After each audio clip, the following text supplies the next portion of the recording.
All right, we live. Okay.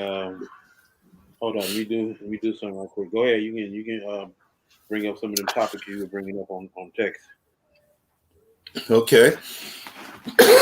Well, Happy New Year's, everyone. Deuces are wild in 2022. All right. What I wanted to bring up, I wanted to go to the web. I want you to go to YouTube and type in Pablo, Pablo, Sender, Sender. Okay, yeah. Hold on. Let me share the screen real quick. Okay. Where? Share screen. Okay. That. Hold up. You know what? I'm gonna go on here. Do it here.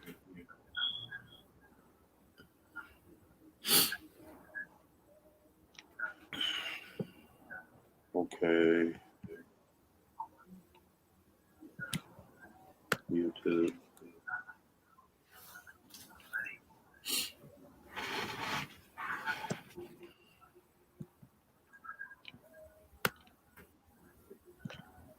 Let me go around and give me some water real quick. All right.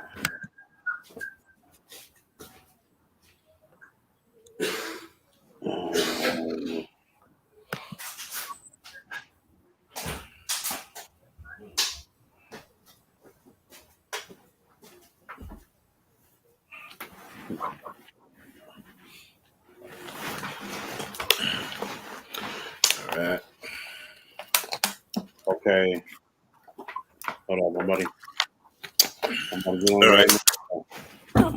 All right. Pablo, Pablo. Hold on. Okay. Hold on. Welcome, everybody. This is a first class in a. Okay. All right. Yeah. Go to the Secret Doctrine, part 1, and skip all the way to 39 minutes and 47 seconds. He says skip all the way to 39 minutes and 47 seconds. In a seminar about the Secret Doctrine and its main concepts. The Secret Doctrine was written by Madame Blavatsky 125 years ago. 39. This is what? regarded by many 47. as one of the main books, if not the main one, written by the founder of the Theosophical Society. This book is written free of all existence. Can you see it? Fundamentally, there is one being.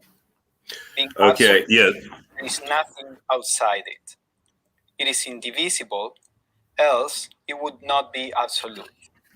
The thing to keep in mind is that in spite of all the diversity that we are going to explore while reading or studying the Secret Doctrine, all this diversity is just different aspects of the one being. Yes. There is only one being in the universe, and there is not really separation. Right. So Madame Blavatsky goes on to say, the atom, the man, the God, are each separately, as well as all collectively, absolute being in their last analysis. That is their real individuality. So every being in the universe is just an expression of the one absolute being.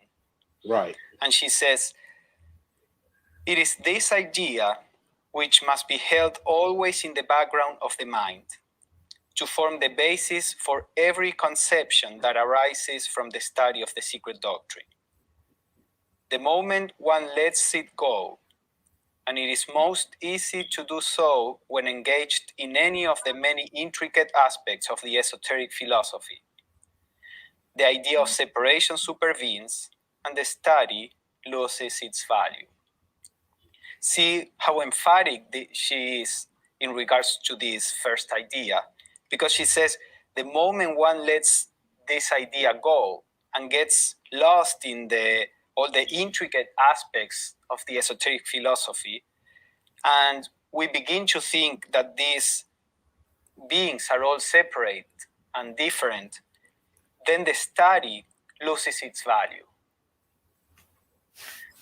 The second idea that Madame Blavatsky recommends to keep in mind while studying the Secret Doctrine is the following. You must hold fast that there is no dead matter. Every last atom is alive. It cannot be otherwise, since every atom is itself fundamentally absolute being. This is a derivation from the first idea that says everything in the universe is one being. So if everything in the universe is this one being, then there is nothing that is devoid, can be devoid of consciousness or of matter for that matter. So there is only one being, and therefore everything in the universe has consciousness and has matter. So she goes on saying, there is no such thing as spaces of ether or akasha, or call it what you like, in which angels and elementals disport themselves like trout in water. So that means there is not empty space with nothing there. Sometimes we feel, between this and the audience, there is empty space. She says, no, there is a continuity of consciousness everywhere. The whole universe is filled with consciousness. Right. There is nothing that is devoid of matter and consciousness. So the very space that we see around is full with consciousness and substance of different types. And everything we see around us is an expression of that intelligence in the future. So she says the true idea shows every atom of substance, no matter of what plane to be in, itself alive. So this that we think is inanimate, as opposed to our body, for example, well, everything has a kind of consciousness and life. Of course, not the same manifestation, the same degree of manifestation in a body or in a chair. But still, there is some aspect of life everywhere, and some aspect of matter also everywhere, even in the very highest spiritual planes. So then she says, the third basic idea to be held is that man, and by that she means a human being, is the microcosm. And he is so, then all the hierarchies of heaven exist within him. But in truth, there is neither macrocosm nor microcosm, but one existence. Great and small are such only as viewed by a limited consciousness. Right. So the idea that human beings are a reflection of the whole cosmos. Human beings are like a microcosmos. So when we talk about angels that are in the universe conscious of itself, different planes of the universe, and elemental forces, and every one of those hierarchies of beings, those manifestations of forces, those states of consciousness and matter, they are all reflected in a human being. This is an amazing idea, because usually we see ourselves as a very limited being. But Blavatsky is saying a human being is a cosmos. The problem is that in most of us, the higher aspects of this microcosm are dormant or are in a state of germ. So what the spiritual path tries to do is to develop all these higher aspects, which are dormant in each one of us. And eventually, we can become a reflection, a full reflection of what the whole cosmos is. And finally, she says the fourth and last basic idea to be held is that expressed in the great Hermetic Axiom. It really sums up and synthesizes all the others. As in the inner, so is the outer. As in the great, so is the small. As it is above, so it is below. There is but one life and law, and he that worketh, it is one. Nothing is inner, nothing is outer. Nothing is great, nothing is small. Nothing is high, nothing is low in the divine economy. So this is sometimes it's called the Law of Correspondences. That since there is one being, then that being is reflected in every atom of the universe. So it is this idea of a holographic universe, where the part in some way contains the whole. Not in exactly the same way, but at its own level, it is a manifestation of the whole. So this is why it is said, as it is above, so it is below. As it is in the outer, so it is in the inner. And this is a guide, a very important guide for us when we have to study the Secret Doctrine. And we are going to use this law quite a bit, because when we are trying to apply the cosmic aspects of the teachings that we find in the Secret Doctrine to the psychological states that we experience, we are using these basic ideas. We are, which, as Blavatsky said, they come from one particular worldview, the view that there is only one being, therefore everything is alive, and that one being is reflected in every atom. Therefore, the human being is a cosmos, a microcosm in itself. So this gives us the clue, or the way in which we can begin to use the metaphysical teachings that we find in the Secret Doctrine to be applied to our psychological states.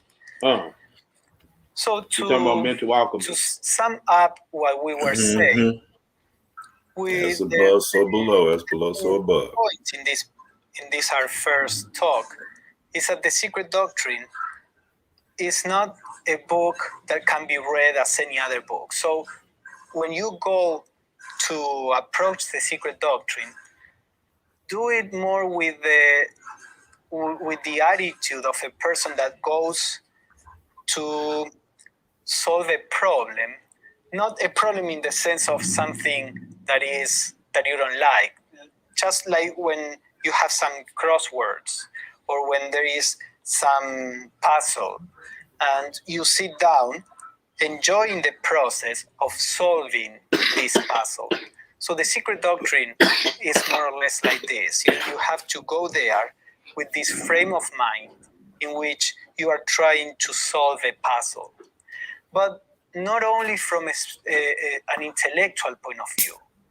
What we are trying to do is to solve the puzzle, but with a certain attitude that in which our spiritual intuition will be the one that guides us how to solve this puzzle. In order to do that, we need to follow a certain, or to study in a certain way that we are going to explore in our next talk.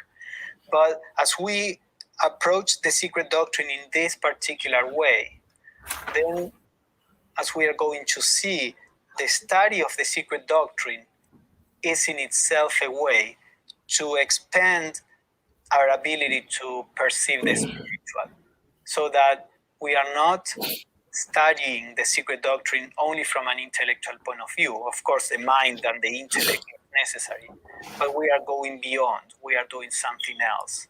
And as I said, that is going to be the subject of our next talk. So for now, we can stop here, and then we will come back to the talk, the effects of the study of the Secret Doctrine. Thank you. Right. Yeah. So that's putting down the foundation that we must lay down when dealing with the esoteric teachings. Right.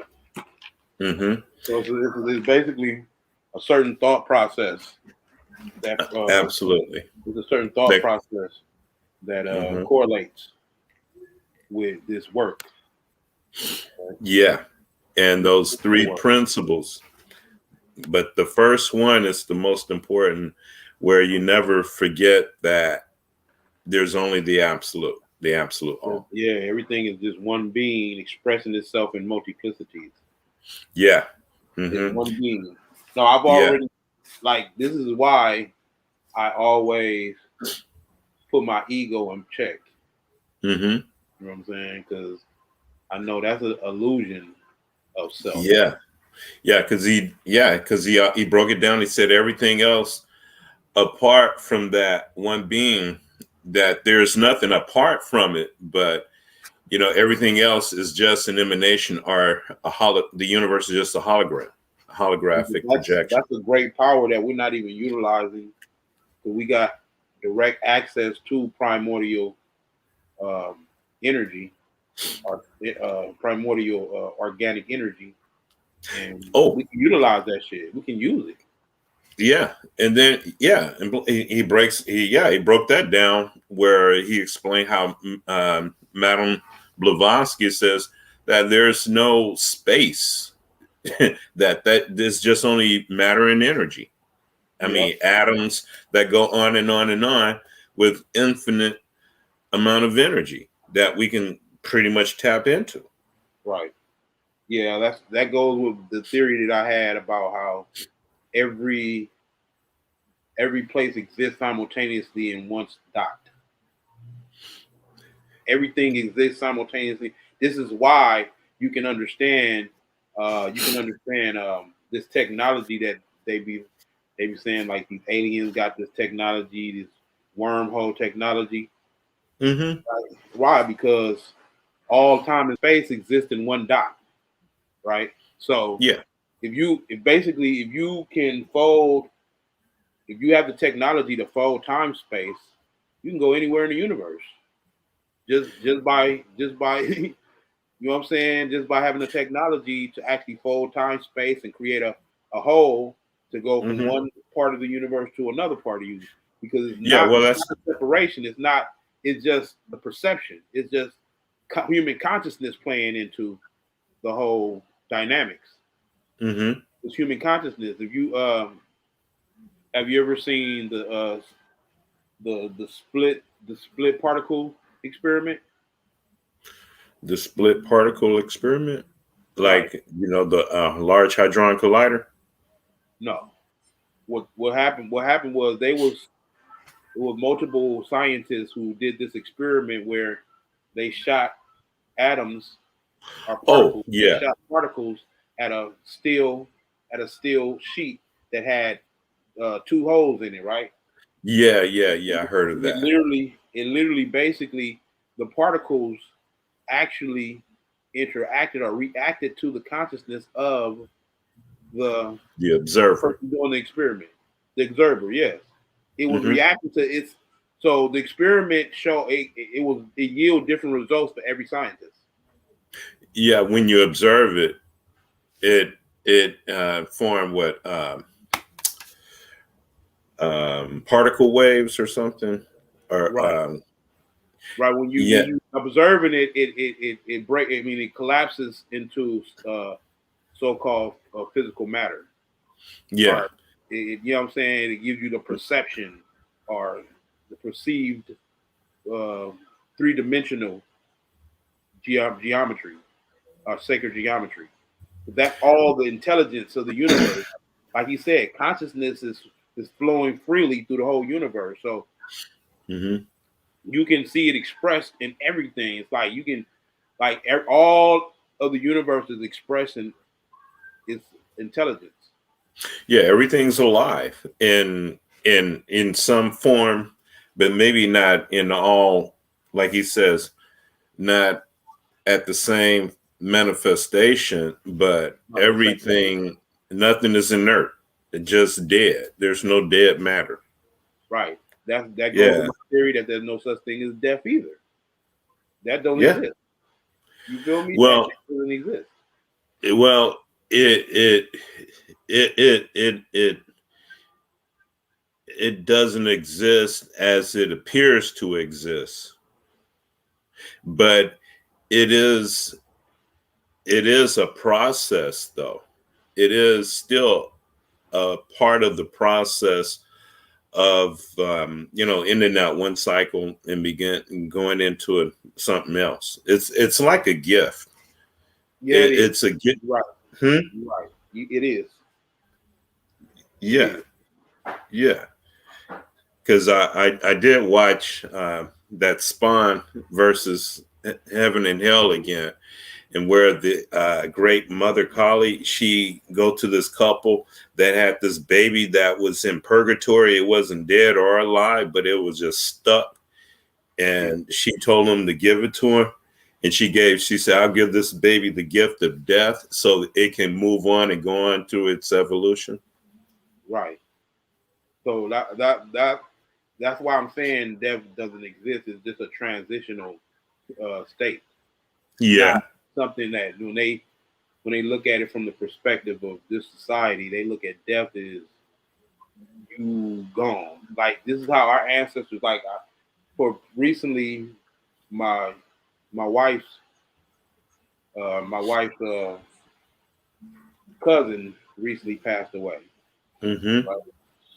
And it's crazy because I was having dreams about it before she passed away too. So how she passed away and everything, I was dreaming about that because what happened was I don't want to tell the story.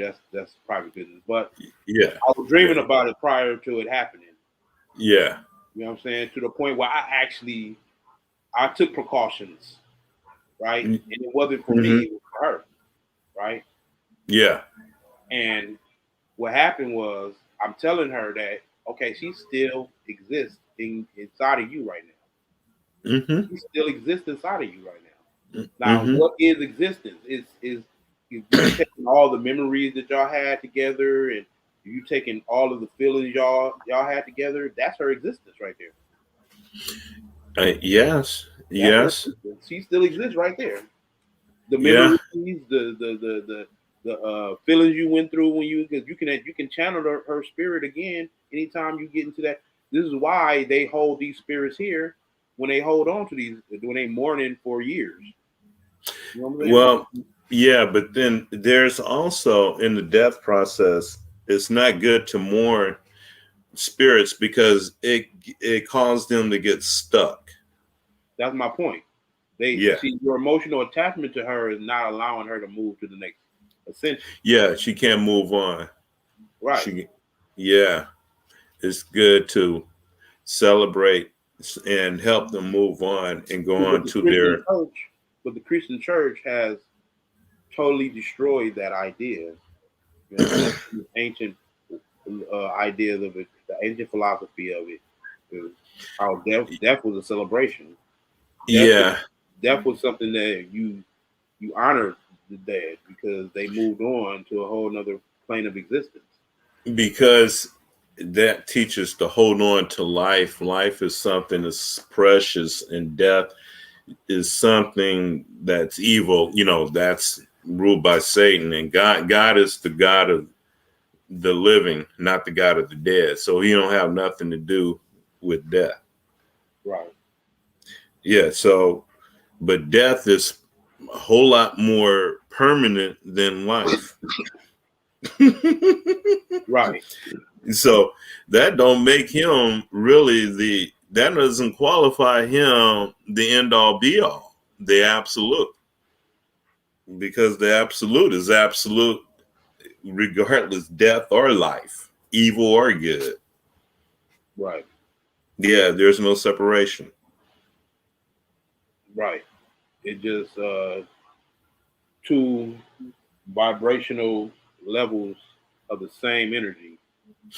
Yeah, everything is the same energy. There's only this one reality, but it's it's the point in the middle. It's emanating all this everything outside of it that is a part of this thing called evolution. Hmm.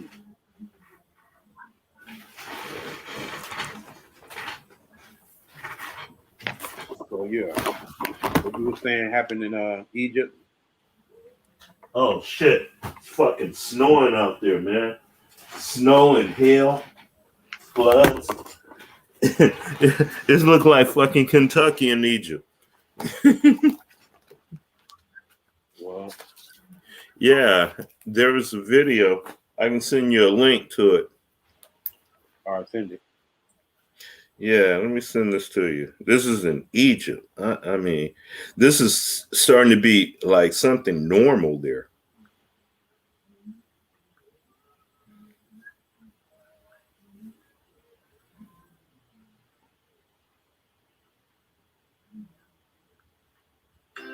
Yes, I got the job.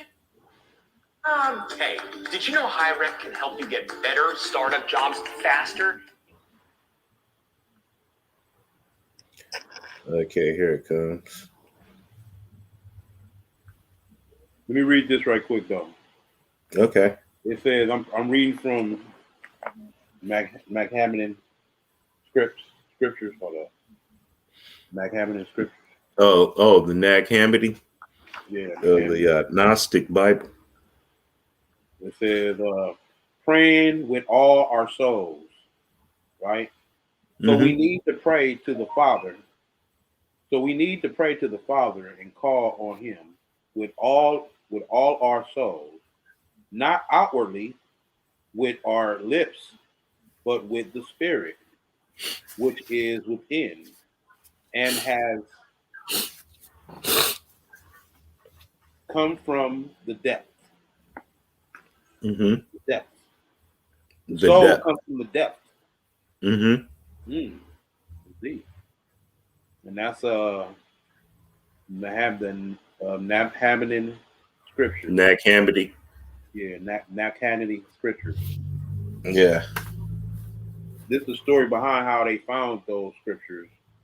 Is like spiritual itself. Yeah, right after World War II. Yeah. Some of them got destroyed. They were using them, like using some of the scriptures to damn near as toilet tissue almost. They didn't know what they were dealing with. They couldn't access this deeper, in-depth science of it because they were cardinal thinkers. Well, and not only that, but they weren't the real true indigenous people of that area. Exactly. We saying the same stuff, but we just saying it in different words. Yeah. Basically. Really, they were the gen. That's really is. Like people are talking about this mutated virus and everything. People don't realize. I think they are playing off the fact that people are not familiar with certain scientific concepts, right? That's what they're playing off of right now. That's where the propaganda all comes from. Is people are ignorant of these scientific concepts, right? So when they say a mutation and this virus is mutating, if I'm not mistaken, a mutation means that an error in the duplication of the duplication of the replication of that gene of that genetic information. It was an error in it, and they made it weaker. Yeah. So mutation is not something. This is why they try to push this narrative about evolution being associated with the Neanderthal and how it evolved into upright man, and you know what I'm saying. That's some bullshit. We're looking at hybrids who were created that mingle in with actual humans that have what in science is called the atomically correct humans. Atomically correct. Well, it's. I think it's probably a whole lot more deeper than that. It goes back to these root races and the 7 sub races within each root races. Okay, so it has a whole lot to do with that. Yeah, this root race thing is something to really, really pay attention to. You can't find a lot of information on it, but if you do type it in on YouTube, you will get some good. It will give you some good references. Right. We are the 4th root race, And this current civilization is the 5th sub-race of the 4th root race. And we are going into the 6th sub-race, while at the same time going into the 5th root race too. This is a very, very turbulent time in our evolution. Coming out of the physical and going back up into the spiritual. Going back from the 4th root race to the 5th root race is very, very turbulent. Just like going from the 3rd root race to the 4th root race. That's a very turbulent. Right. Yeah. So we're at a really, really unique period in our evolution here. And so it's very obvious. You got forces that want to completely retard our evolution, our real true evolutionary process, take us completely off of that and exploit our energy towards their agenda. In other words, it's like the movie Matrix, where the machines are using us as batteries to energy for their energy. So they want to take us, turn us into batteries and suck our energy to fuel their empire or whatever it is. Or maybe humanity is being eradicated, because if you see the weather that's happening, did you get the link I just sent you? Oh yeah, for Egypt. Yeah, you should put that up there. There's a whole lot of shit right now that people should be paying attention to that's happening, not just here in the US, but all over the world. I think right now the planet is under attack.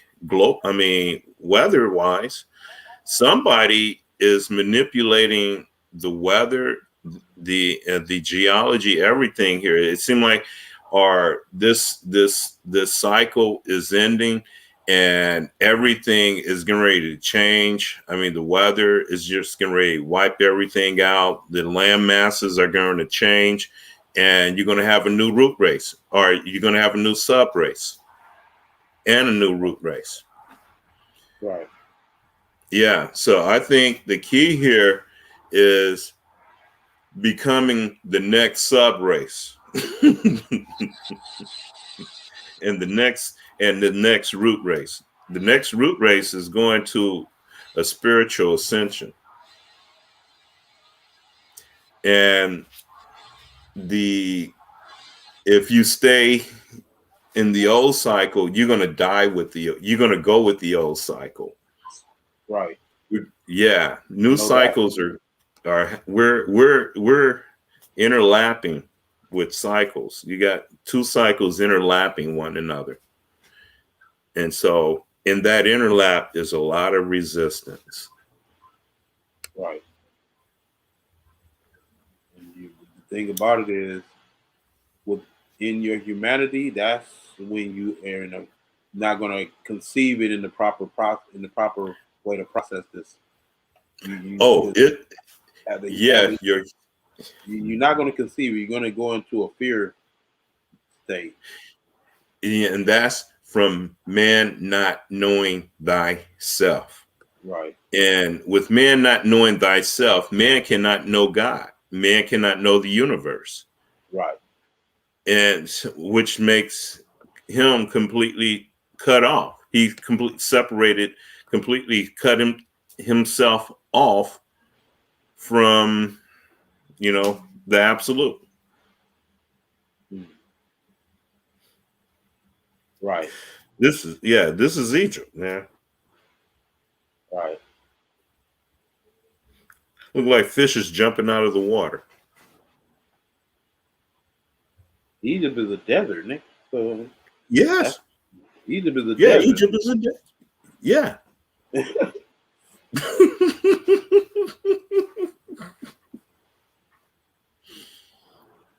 Right.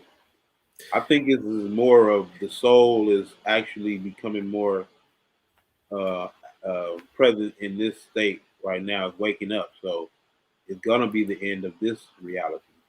Yeah, well, then that means this is our Kundalini rising chakra No, from chakra to chakra to chakra. no, this is no doubt that this is actually global warming is nothing more than that primordial energy rising. You know what I'm saying? That's what that heat is, that friction that literally comes from those chakras grinding. You know what I'm saying? And producing that energy. That's where the heat coming from. Biblically, this would be the opening of the seven seals. Right. Which are the seven chakras. Yes. And as within, so without, so without, as within. So the earth has chakras. It has seven chakras. So the chakras are rising on the planet. The planet is heating up. And as the planet, the chakras rises, or the Kundalini rises in the planet, so does it rise in us, because our body is the microcosm of the macrocosm. Yes. And that's the thing about how we can actually do certain things on a higher level because of that factor. Like I think this is a manifestation of that happening, because if this is happening outside, it's happening on the inside of us too. Right. This is a sign that something's going down inside of us now. Yes. And not only this weather, it's just with society itself and how humanity is at a breaking point at this point. Like we have, it's like where else are you gonna go? You know what I'm saying? Where people are not going to be put into a exploitative system and enslaved and used as a battery for some other agendas and shit. You feel me? So we recognizing that now. Like I don't know. The cat is out of the bag. Recognizing it. Yeah, the cat's out of the bag, and once the cat's out of the bag, you can't put it back in. Right. The genie's out of the bottle. In other words, we can ready to tear open the cocoon. We can ready to come out the cocoon as something else now. We're at that stage. And this is a manifestation of what's happening inside of us. Right.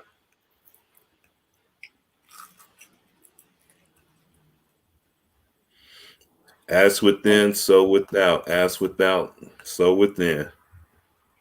So humanity is over with. Done. We going into the next sub race and the next root race, dude. The other sub race is over. Done. Most people don't even know what the fuck that is.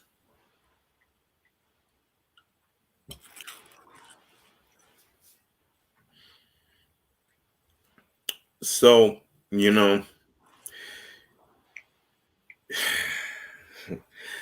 this is a man. This is beyond words, man. I mean, what's going through my mind right now is beyond words, because this root race shit.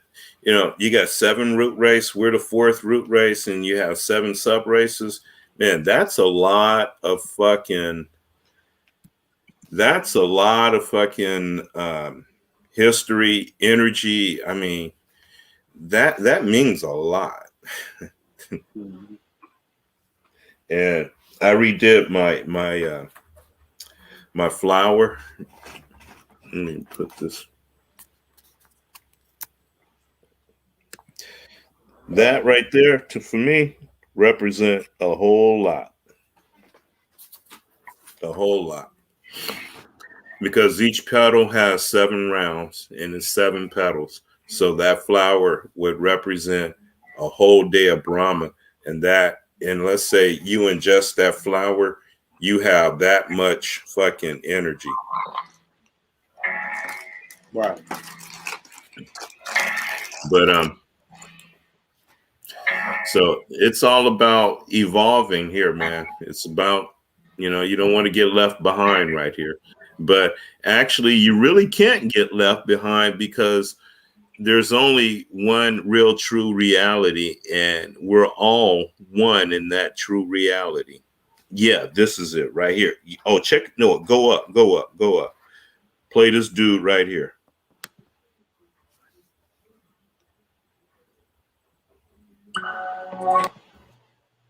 Up to 21% by adding another sale.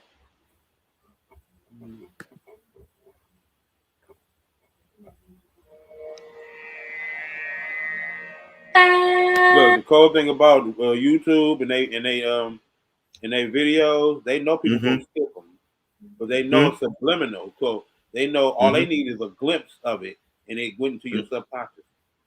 Yeah.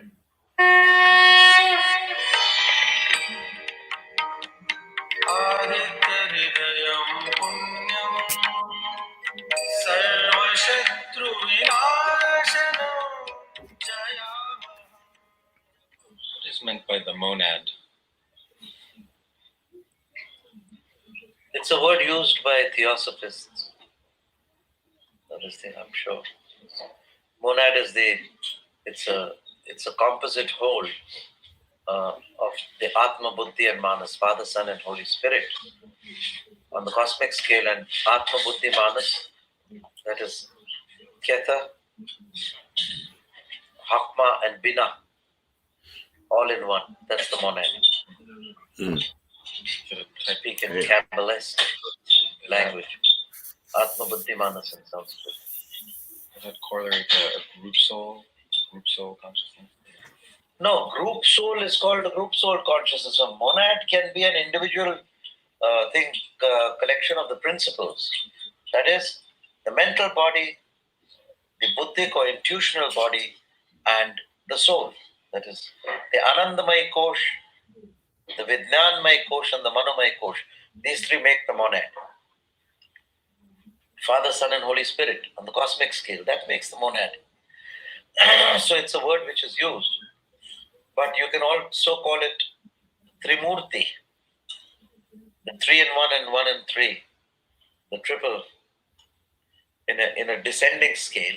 But then there's another triple 3 in 1 as the monad in creation, like Brahma, Vishnu, and Shiva. These three are there. But for procreation, Brahma has to descend. And Shiva and Vishnu descend through the agency of Brahma.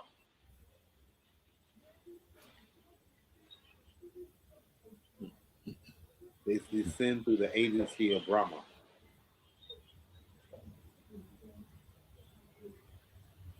Every enlightened master that comes back to Earth.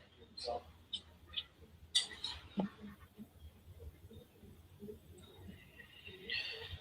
Enlightened masters don't come back to Earth, the group soul, but they harbor the group soul. You see, these are called the Manus. One is the root Manu and one is the seed Manu. Manu is the source. That's what the root. The Indian culture, bro. They got all that science in there, bro. They got all that shit in their culture, bro.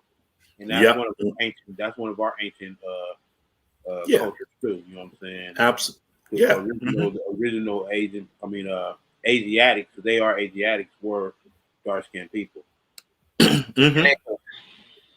all the Manus, starting from the beginning. And then he has in turn a seed Manu who carries over his work to the other planet or to the other interplanetary evolutionary state or the interpralay.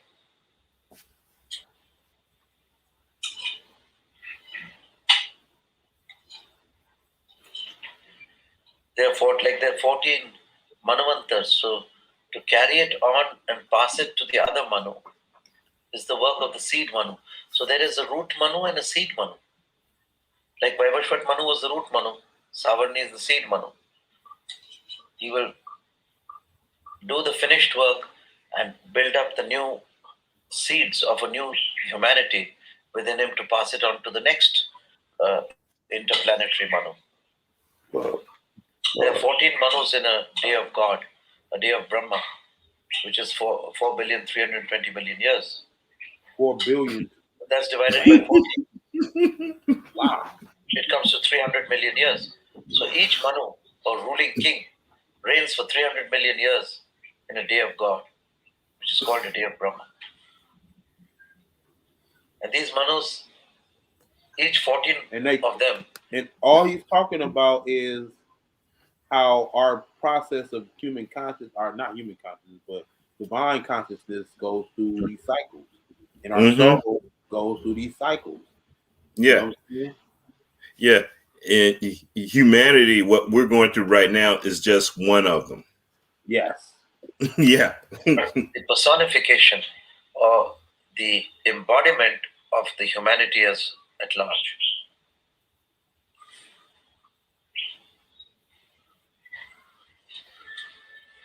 If you see the face of Manus, they will look like the archetype of the whole of humanity. If you sum up the whole face of humanity, their face will look like that. If you compare it to the Moses face, it'll look like a Moses face. If you compare it to the Shams Tabrizi face, it'll look like Shams Tabrizi face. If you compare it to the Vashishta Rishi face, it'll look like Vashishta Rishi's face. So such a person is said to be training to be or evolving to be the next seed Manu. You get it? Kunatse? Huh? The embodiment of a certain root race. Now, like the 6th sub-race is being built during our period. This is the same 6th sub-race which will become the 6th root race more and more 700 years hence. It's a short time span I'm giving you, but it'll carry on for the whole 300 million years. What's the difference between the 5th and the 6th? Well, they are better equipped, you know. Different the first model of the iPhone, second model of the iPhone. There's a G2X or G3X now. There's just a little difference, a little modification. Angela will tell you because you're a jungle man with a machete. She has the iPhones, right? There's subtle difference. So she understood the meaning. Or what's the difference between, let's say in your example, the F-86 and the later ones? Just a little, little modification. So we have an extra chakra, which is at a subtler level, which can cope and deal with different situations. We have a better clairvoyance, which can see into the deeper layers of the celestial realm, which the 5th root race may not have been able to see. So now, because we are ascending into spirituality, so that's what happens. And how many levels to the races are? There seem to be 14 levels to the different races. So the 14th level is during Satyuga. Yes. I mean, there are many Satyugs in the reign of Manu. 71 by 4. So 4 ones are 4. 284 Satyugas. 284 Kali Yugas. 284 Dwapar Yugas. 284 Treta Yugas in the reign of one Manu. So that's big time. That is 71 Mahayugas in the reign of one Manu. So the Manu is not a small man. He's a big daddy. He's a big daddy because he's called the father of the human race. Like, in a certain sort of way, when you look up to Christ, you say he's divine and this thing. But when you look up to Moses, you say, wow, who's the father of your race? Who represents your race? Who's the father of the human? All the world. You say, Moses. Like he's the father figure, or Abraham. So these are big guys. So they are like the Manus in the making, the Manus to be, which is a fact. So this is very important. And don't think because one Moses came and this thing, his spiritual principle, that soul is the same. He can choose to live on for 300 million years in the same body, or he can change bodies from life to life. It's no big deal for him. But one of his subtler Nirmankayas is always awake, and the continuum, the incarnational life and death, birth and death continuum is unbroken in his mind. If he chooses to shut it off, he'll forget it. But if he chooses to bring it, he'll remember all his past and future lives. Such is the power of the Manu. Damn, so it's all a choice. And he is very much unsung and unheard of. He's coming to be known now, not as much as the Krishna and the Christ, who are the Avtaric ones who do the work at the Buddhic level. But the Manu does the work directly at the physical and then at the Atmic level, which is even above the Buddhic level. He goes on to do that work. So is it a Brahma and Shiva? Yeah, it's a Brahma and Shiva with Vishnu also. They all three have all three in them. Will some people not become part of the sixths? What? Will some people not become part of the subgroup race, or did we all eventually evolve? You are the sixth sub-race. You're going on to the sixth root race now. This generation is the sixth root race. So there's one group of people who are the sixth root race. There's the other group of people who come from hoary antiquity and they are already enlightened. So there's a whole 300 million years evolutionary gap between the Manus who come. And that's only a human conceptualization. Hmm? He said that 300 million, that's from a human perspective. And those Manus who are the Manus and are helping in the evolution of the human race and are teaching yogic methods of Shiva have Shiv predominant in them.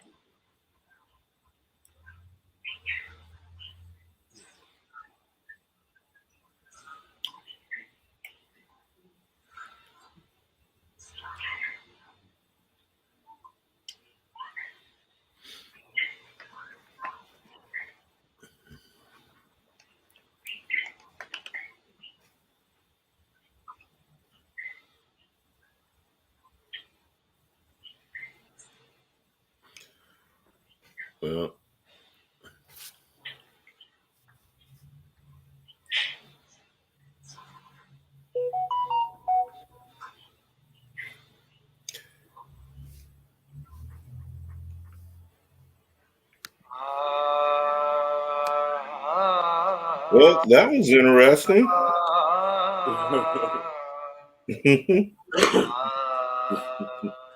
A lot of information covered.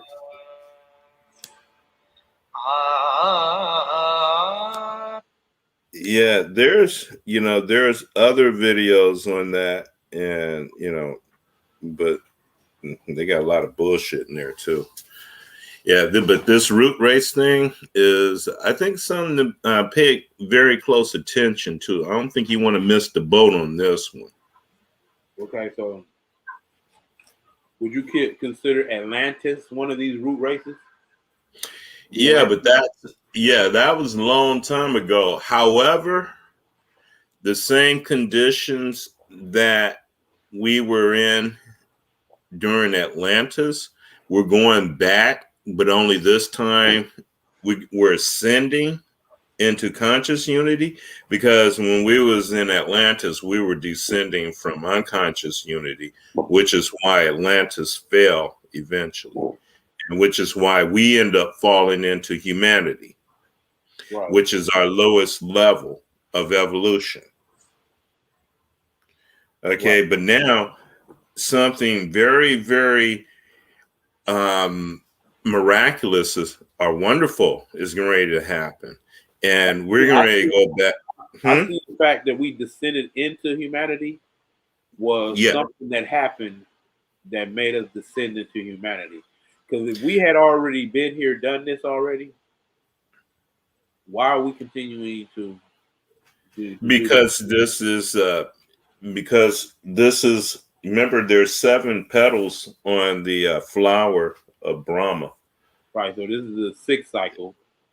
This is the 4th. No, we're actually, according to Blavatsky, we're in the 4th root race, but this is the 5th sub race.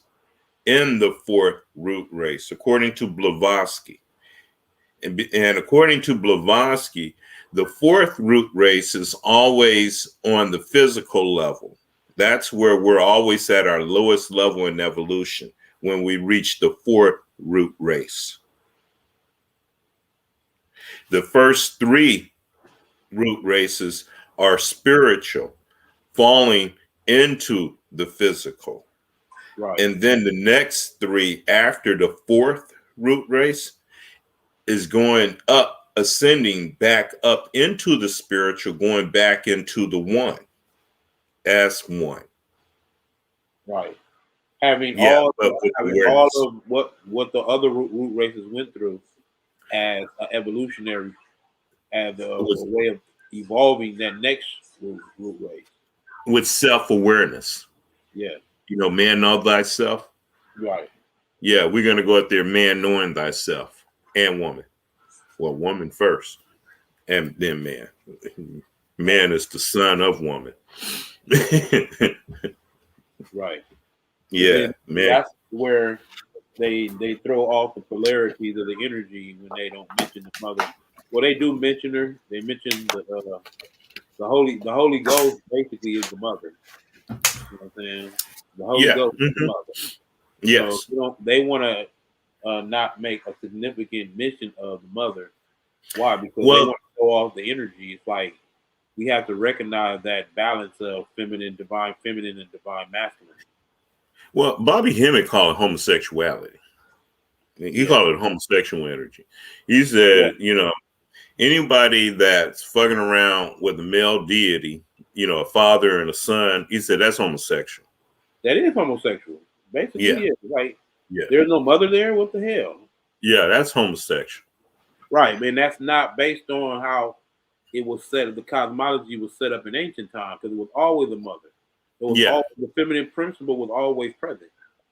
Yeah, every guy came from a pussy. Yep. Yeah, right. From the great mothers. And you see in some of these depictions like that one in the Christian of the fish. That's actually a pussy. The Pisica. Yeah, that's a pussy. Yeah, but that's a pussy. Also, the whenever you see Buddha and he has like this oval shaped thing in back of him, that's a representation of the pussy. You know what I'm saying? That's a representation of the pussy. So it was always present. That they always recognize the feminine, the divine feminine. You know what I'm saying? Yeah, it's nothing but the divine feminine, pretty much. Yeah. Right, because really all the masculine is basically a result of the feminine, because it comes from the feminine. You know what I'm saying? It's an expression of the feminine. You know what I'm saying? So yeah, it's a degenerated part of the feminine. Yeah, we got, because we're XY. It's like a part came off of that Y. Right. I came off of the X and turned into a Y. Right. Yeah. So we're a degenerated part of the feminine. And then again, and then it's a whole campaign against people putting the feminine in its proper cosmology. There's a big push against that, especially from a lot of these male chauvinist ass religious, like the Black Israelites. You say stuff that we say right now. When you say stuff that we're saying right now, we're putting. Oh, we get stoned in the street. Huh? We get stoned in the streets. Oh yeah. Yeah. Right.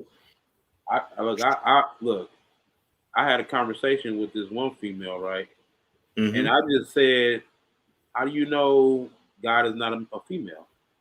You know, and it's a female too, right? How do you know God is not a female? That's what I said. And she never talked to me again after that, bro. Blew her mind. Right. Yeah, and if that blew her mind, shit, then all of this is just this is nuclear. This is atomic. Yeah, atomic. Yeah. Yeah, I mean, stay away from this at all costs. Right. Radioactive. Yeah, that's why, and that's basically what it seemed like. She avoided me like I was radioactive after I said that. Yeah, you She were. avoided me like, no, I don't want to hear that. Yeah. Uh-huh. Yeah, because you might wake something up inside of her Right. that she won't know how to deal with, because basically her humanity is going to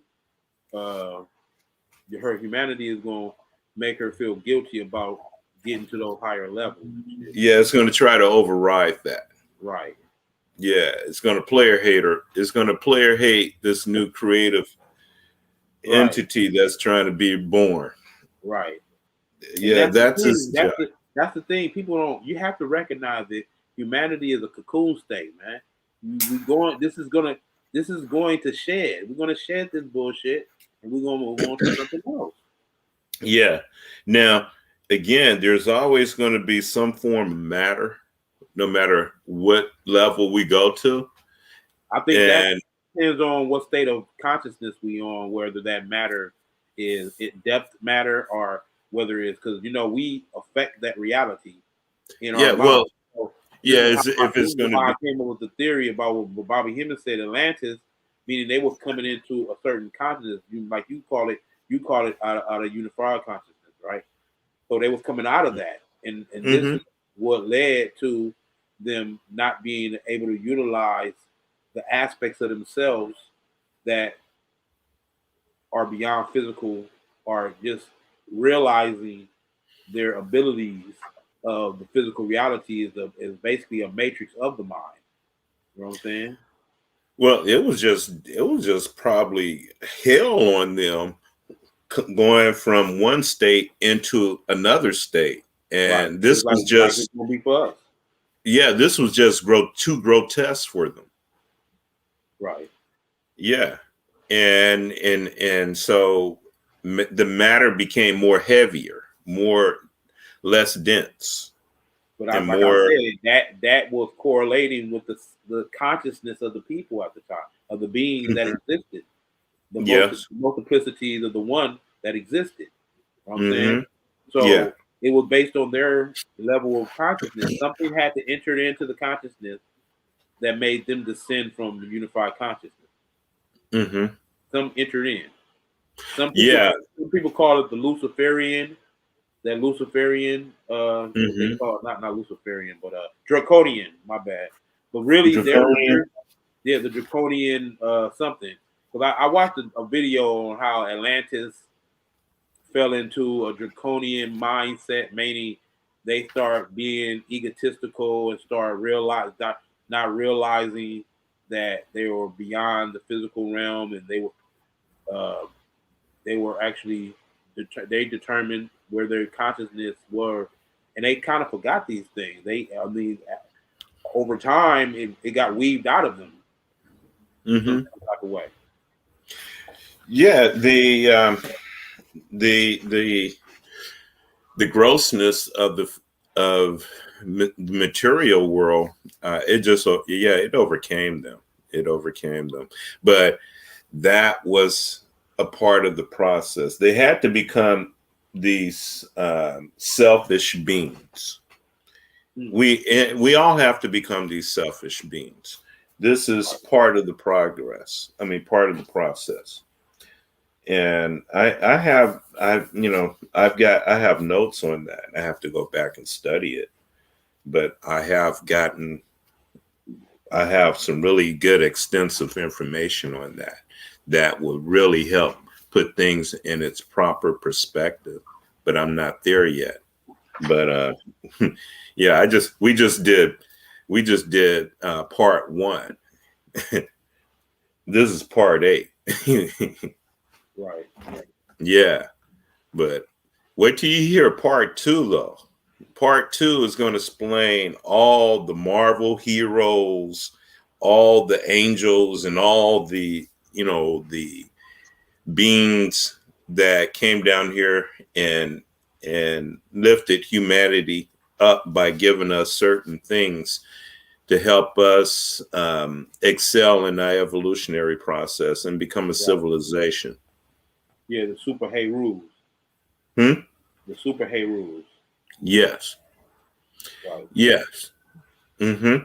Which I believe are an aspect of our own selves. Like there are 7 petals on that flower. Right. So there are beings, we don't know which petal we're on, right? Oh yeah, we're on petal number 4. Well, I think But it's misleading how it's misleading to the psyches of humanity to think that we were created and we actually create the gods. We create the gods. The gods didn't create us. We created them. You know what I'm saying? So this is the dynamic that people don't recognize is that it's a saying in my teaching and more science that says man, God is his ideals. Is as his ideas evolve, his God evolves.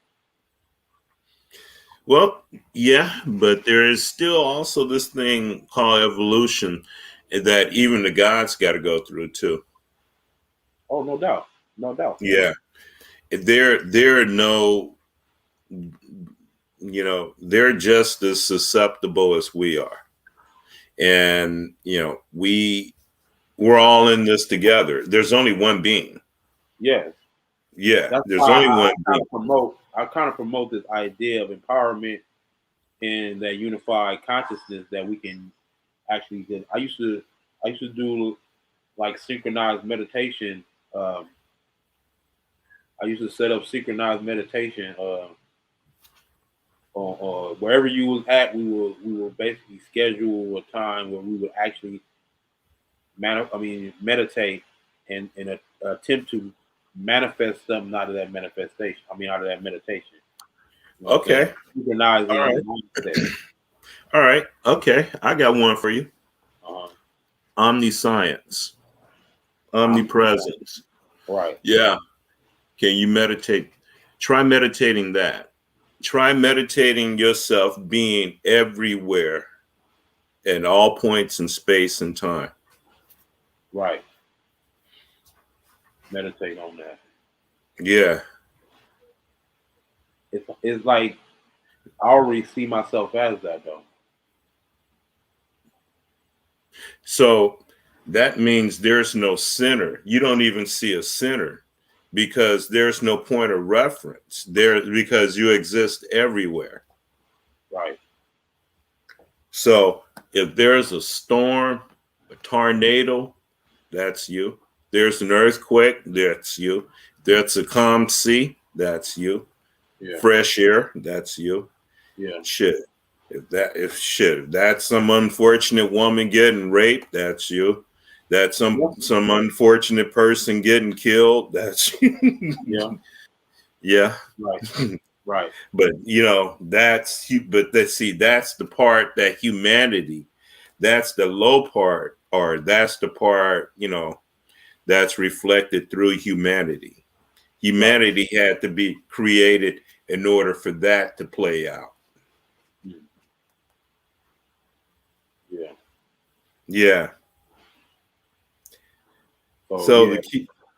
Go ahead. Yeah. So Go ahead. the key here is, like all the scholars before us said, is rising above our humanity, because it is our humanity that is our greatest Detriment. problem. Yeah. Issue. Yeah. Right. And it's not something that we have to destroy or fight against. It's something that we have to accept. Right. Humanity is finite. It can't be reconciliated. That's what it is. It's finite. Yeah. Yeah. Well, and that's because we live in a finite, shit. Even eternity, in a sense, is almost kind of finite, because what's eternity? What might seem like eternity to us is probably just a day to some other beings. Yeah. Yeah.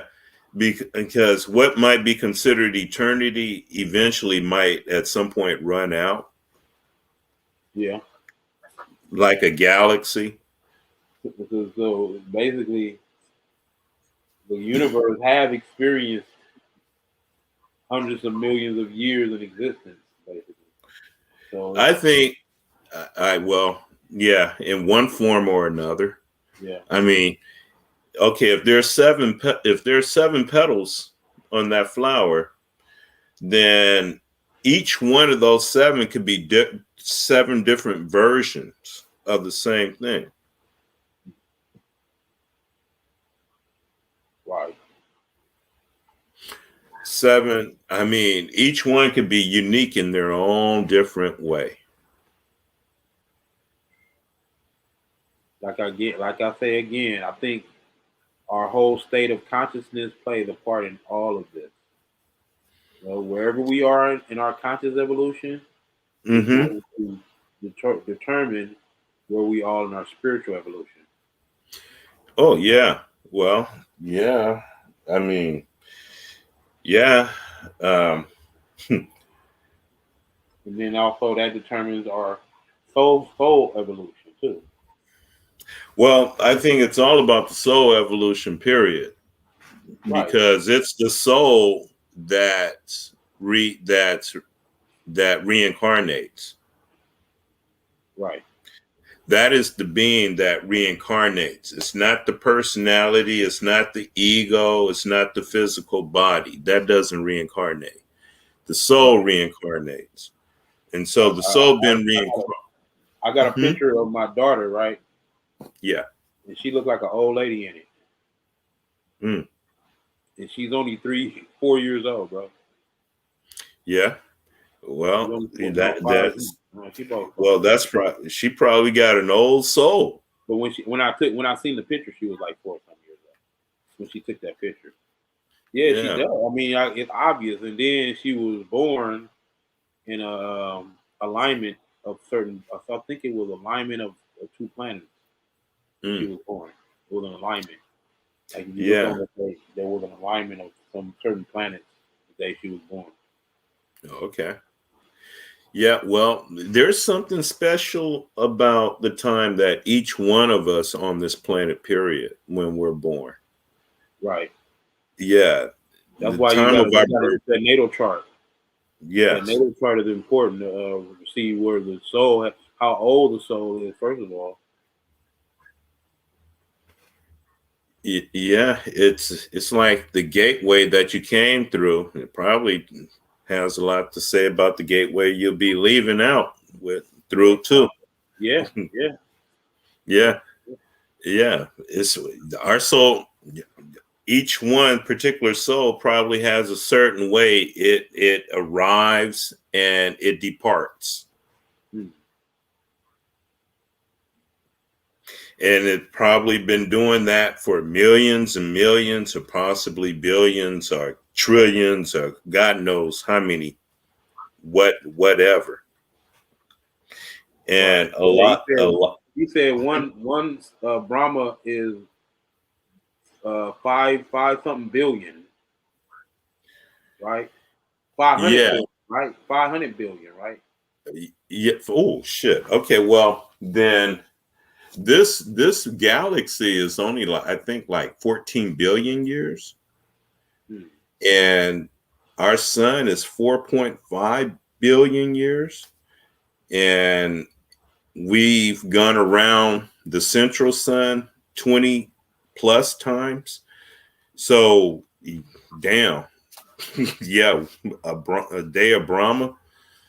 Then that meant this universe has already been changed a lot of times. Yeah, it went through a lot of times before. Yeah, it's going through some transition before it reached this form, and it's getting ready to go through another form, I guess, after this. Right. Like we want to accredit everything to government conspiracy, but a lot of this they don't have no control over. We can go beyond them now. Yeah. They're irrelevant to what we're talking about. Very irrelevant. Yeah, this has nothing to do with them. This gonna happen with or without them. Yeah. But then what happened is they want the general public to believe that they're controlling this, and this is why they got all these different events, these different staged events and shit, right? Then they got that whole Project Bluebeam, and they tested a couple of times and shit, where they sent these projections in the air. You seen that? I shared a video on Facebook. You know what I'm saying? That showed them testing that technology. You know what I'm saying? That holographic technology that they have. Okay, but what do you think about that big ass fucking city that was floating over Asia in a cloud? I seen that. I remember that. Okay, and then what about on 11/11? I think the veil was lifted a little bit right there. The veil was lifted to where we can see these other planes of existence. In that area. Yeah. I remember. Okay, and I think in somewhere in Asia, China, Japan, one of those places, this city just appeared from out of nowhere. Yeah, I seen that. Yeah, and then it just faded away. Right. And a whole nother river or something appeared and then just went away.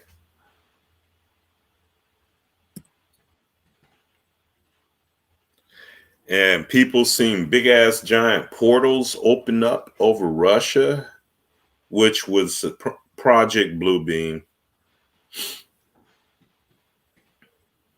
Right, but I think that's a delusion of they're trying to psych us out in some type of way. This is what you're talking about right here. Oh yeah, It was on national news, so you know it's something. Yeah, CNN. So you know it ain't just some conspiracy theory type shit, man. This is on CNN. Yeah. Not to say that CNN ain't pushing propaganda too, but this video surfaced out of China, and it looks like their city is floating in the clouds. Of course, we can't verify if the video is real or not, but we have seen things like this before. This is a type of superior mirage called a fata morgana, where air temperature near the surface is actually cooler than the air above. It can make objects appear like they are stacked on top of each other, or in this case, like a city floating in the clouds. They're trying to explain it away. Yeah, they're trying to play. Yeah, they always do that shit. Water or something liquid on the road in the distance, or you've heard of people walking through the desert and they see water in the distance, and then when it disappears.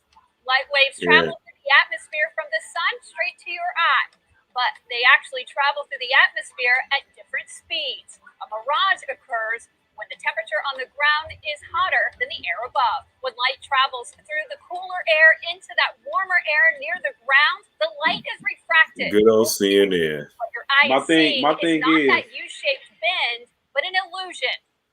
Trying to scientifically explain it away didn't take from the relevancy of it, because it's about the spiritual significance of it. It's not some physical break it down into some third dimensional orientated bullshit, right? Yeah. Regardless of whatever phenomenon you're trying to explain it away from, it's still symbolic. It's still a spiritual phenomenon. Yeah, this one physicist named Claudia Albers, she claimed that what those are what these things call stellar cores. Stellar cores, is what's left over of planets and stars once everything on the outside has been peeled off. There's this core of pure carbon, pure melanin that's left over. And certain, intelligent beings learned how to harness those things and built cities and use them as spaceships or whatever. And they have like a certain type of electromagnetic effect where they can come into our atmosphere, but they'll never touch the ground. They'll never connect with the earth, but they can come down and they can pull energy from the earth. And then there are stellar cores that can pull energy and plasma away from the sun, which they have pictures of these big ass giant, they don't know what the fuck they are, but these big ass spears out there that are right behind the sun, and they have this crazy orbit with the sun, and they're able to filter out all this interference, and they're able to see these. They're able to see these giant spears, and they're pulling energy from the sun, and they're causing a lot of storms to occur on the sun, giving off these CMEs. And every time when there's a major CME, they always have a picture of these things. They're able to show you a picture of these things. I sent you the link to that. But, you know, there's a lot of people that downplay that shit that's talking about it's nothing but pseudoscience and all that stuff.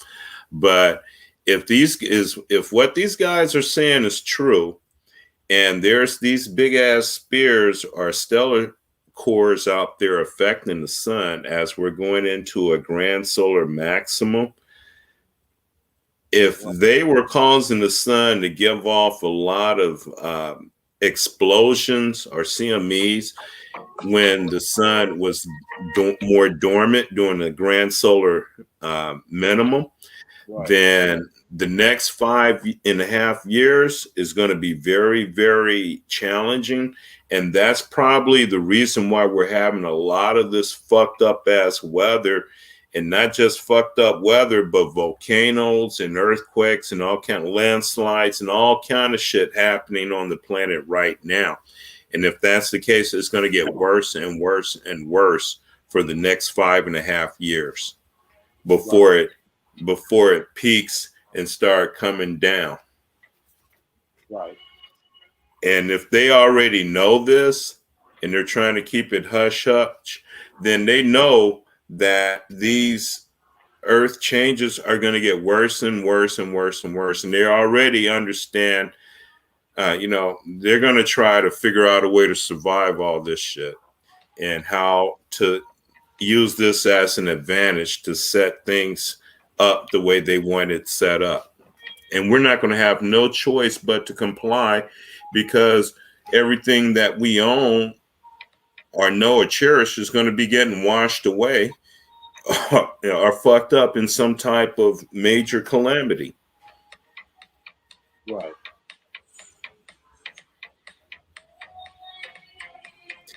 I don't think any place on the planet is safe at this time. Oh, no. No, I don't think so either. Yeah. Other than reach the level in the evolution where humanity is over with. Yeah. In this world. Yeah. This shit's over. Yeah, we're going into the next sub race and the next the whole next shifting over to the next root race too. Right. And all that shit is spiritual, and that's going up. We're going back. We're sort of like going back to Atlantis again. Yeah, we going back to that state of consciousness, that being that we was in Atlantis before we fell into the physical existence. Yeah, but also that means the land masses on the planet has to change as well. Right. And if the land masses are changing, then that means things on the inside of us are going to be changing as well. Also. Well, yeah, it correlates. It correlates on the same frequency. So. If it's happening outside, it's going in inside. And if it's happening in the heavenlies, then that means it's happening up here too. Yeah. So we're shifting. We're seeing the shift occur, but right before our eyes right now. Right. And it's affecting everyone. It's having a tremendous effect on people. Yeah, it's like this is why humanity is basically going to eventually destroy itself. Or hopefully the one is merciful enough to let humanity just fade away, just black out. That would be merciful for us to just you know what I'm saying? That would be merciful for us to destroy ourselves.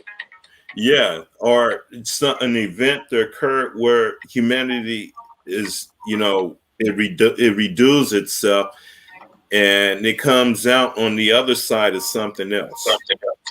Right. Yeah, you know, an upgrade. Right.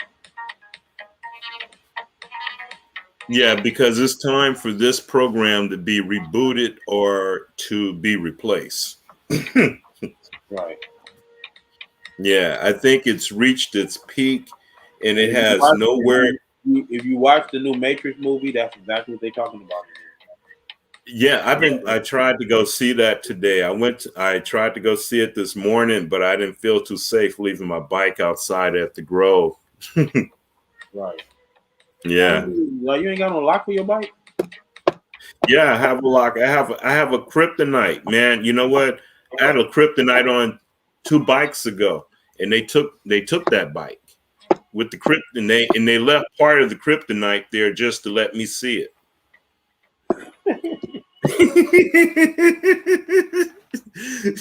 I threw that motherfucker.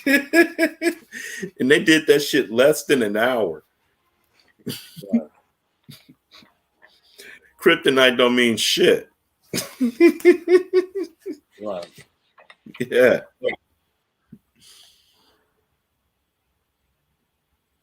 I want to go see it so bad. Yeah, they go in on that motherfucker, man.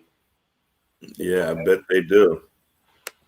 But I'm sort of like living in it. We're all living in the fucking Matrix, yeah, we man. definitely are, but that's why it's so relevant, because it's speaking of happening. the reality we live in right now. It's like it's so relevant because it's just like basically higher consciousness in a movie.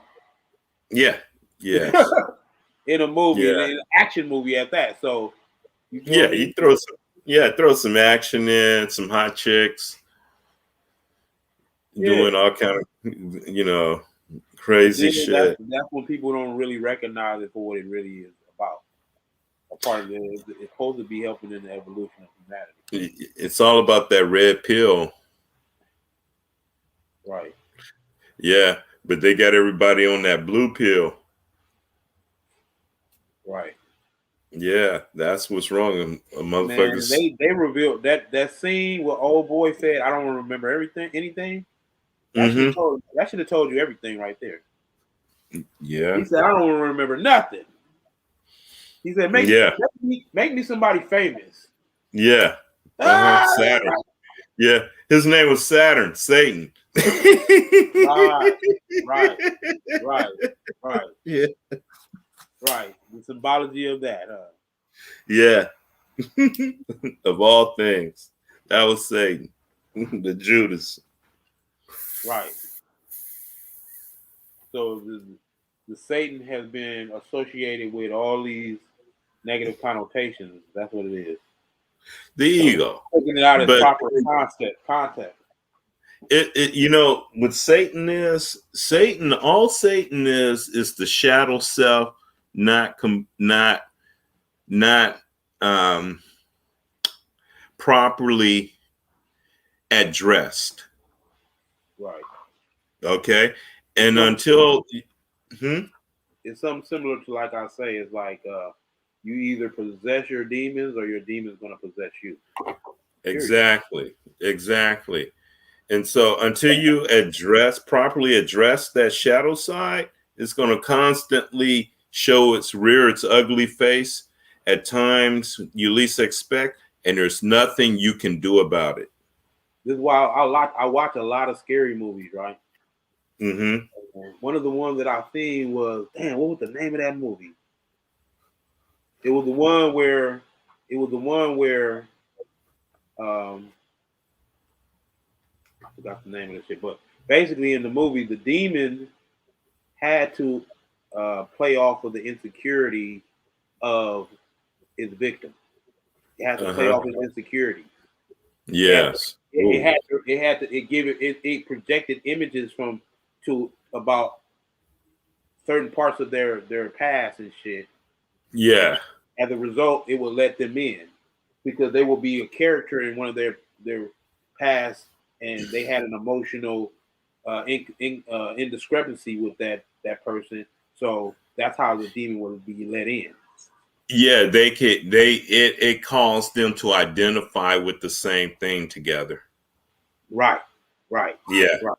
And once you Right. do that, So this is, like you said, they operate on these subplanes of existence. Yeah. You know what I'm saying? So they plan you on those planes. Yeah.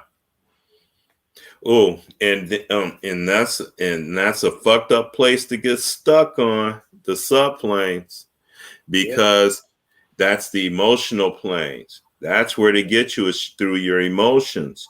Right. Now, and see what's so fucked up is that here you do have a physical body and a brain to help filter out some of the effects of the emotions until all the veils are fucking torn apart and they just flood on in like like a goddamn fucking dam that just that just failed. Okay, but so your emotions on the emotional realm are real fucking things. They come to life and they can hunt the fuck out of you if they're down on the lowest levels of the emotional realm. Like, when you think about it, that's what that whole movie Candyman was about, right? Yeah, Candyman was a manifestation of that community's ideas, and it manifested itself out of that. Their universsal subconscious mind. Yes. Universal. It was so it picked up of that, right? Yeah. So he didn't exist except in the minds of the people who actually looked in the mirror and said those things that would make him appear, right? Yeah, so it is a thought form that feeds off of other sentient beings that are vibrating on the same level, and it can attach itself to them, and they can give that virus to other people, and it'll spread. That's a good depiction of it as like a virus. It's like a virus. Yeah, it's a virus. It's a psycho virus, a spiritual virus. Right. Thought forms. Thought forms are very, very, very powerful things. Yes, they are. Definitely. We manifest all of this reality through thought, man. So imagine that. Which is how we create the gods. Yes, exactly. Which are what the gods are. Yeah. Thought forms. They are. Yes. Yeah. Right. And they're thought forms that we either pray to and worship, or they're thought forms that we use as energy. Right. Because that's all they are, formulas and energies. Don't think because they're thought form that they have less of an existence than you. No, they exist just as much as you. Yes. These thought forms exist just as much as you exist. This is changing the whole paradigm and misconception of what is existence. We think existence is a human three-dimensional experience. No. Guess where they exist? There are beings that exist on other planes of existence. Yeah, guess where they exist? They don't necessarily have a body. You feel me? But they're the manifestation of thought. Yeah, they exist on the subplanes, those astral planes. Right. Yeah, they can be the ones that can send you down the emotions from the emotional realm. They're the ones that have brought humanity down into that realm. Right now, this is why we can't see the evolutionary happening right now. We looking at it as, oh, the disaster of humanity. Oh, humanity, the humanity of the earth. Mm-hmm. Crying. Yeah, we're looking at it with these two eyes. Right. Yeah. Yeah. Yes. We haven't developed the inner eye. We're supposed to have developed the inner eye. See, this cycle has overplayed itself. It's way overplayed itself. This sub race has gone on longer than it has supposed to have gone on. Right. So its demise is going to be quick and swift. Yeah. as But, the new sub race ascends on. Right. Yeah. Yeah. This one short though, bro. Oh, okay, man. We're gonna shut. I think we killed it tonight. Yeah, we killed it. We didn't even do our shades, Oh, the mantra. the mantra. Yeah. I mean, unless you want to. It's up to you. I mean, I don't have it right on me right now. So if you have it, you can say it. I have it. This definitely add to the energy.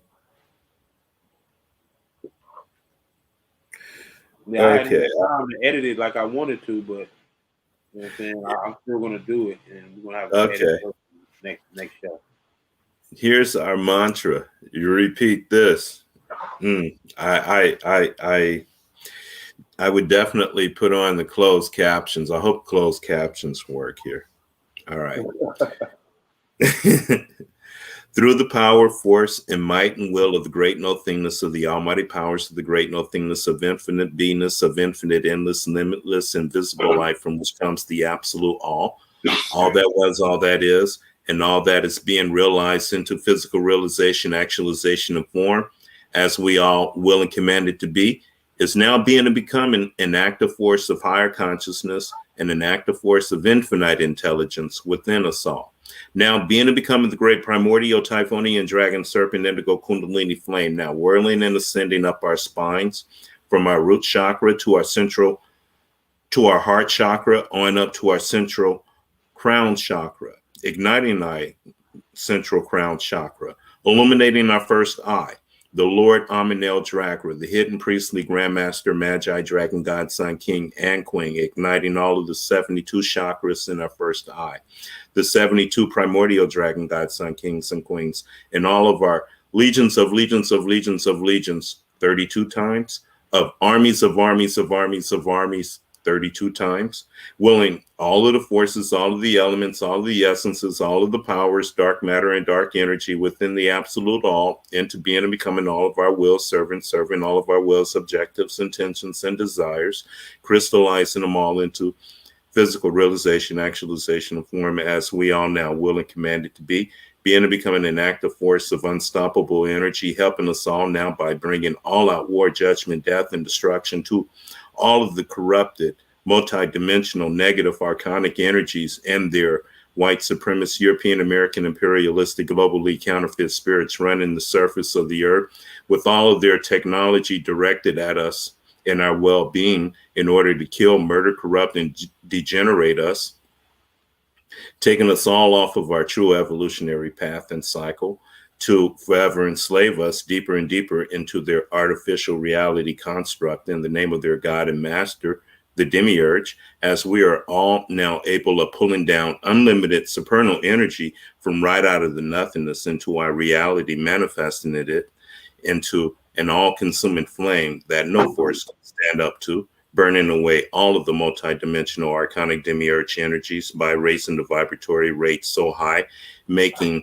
all of the archonic demiurge energies too sick to even fight us, as our energy is completely consuming away all of the archonic demiurge energies directed against us, clearing the way of our true evolutionary path, using our first eye, the hidden grandmaster magi, to open up a supermassive black hole, now sucking in all of the archonic demiurge energies back into the primordial nothingness to be regenerated into something else more universally constructive, as we are now all free to ascend back up to conscious unity through the power, force, might, and will of the great no-thingness of the almighty powers of the great no-thingness of infinite beingness, of infinite, endless, limitless, invisible light, from which comes the absolute all that was, all that is, and all that is being and becoming realized, as we all now will and commanded to be, now being and becoming projected into the entire omniverse, earth, and physical and spiritual matrix and heavenlies, from beyond the entire omniverse, earth, and physical and spiritual matrix and heavenlies, now completely taken over and consciously judging and destroying the entire omniverse, earth, and physical and spiritual matrix and heavenlies, being to become the absolute all that was, all that is, and all that is being to becoming realized, as we all now will and commanded to be as one. Abracadabra. We can leave on that note. Presto chango. Okay. See you next week. All right, y'all. Okay. Peace. They are.